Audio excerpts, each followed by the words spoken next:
plunge of self-esteem, the dark choice of abandoning responsibility.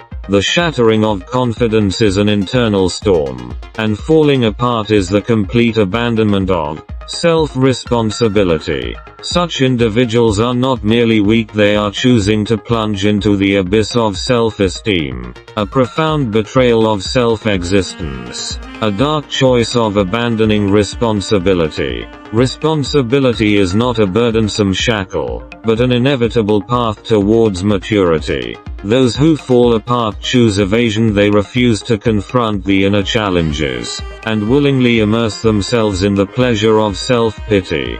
However, this evasion is not liberation, it's a failure in the battle against oneself. Abandoning self-esteem is a deadly surrender, an extreme indifference towards life. It's not life pushing them to the brink, it's a voluntary choice to tread a path where hope and change are no longer sought.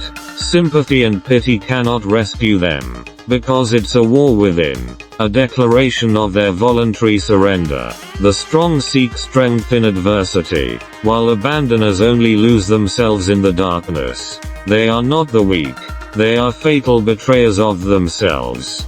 Compassion falls short, but only by understanding the weight of responsibility can one truly fathom the abyss within those who have fallen.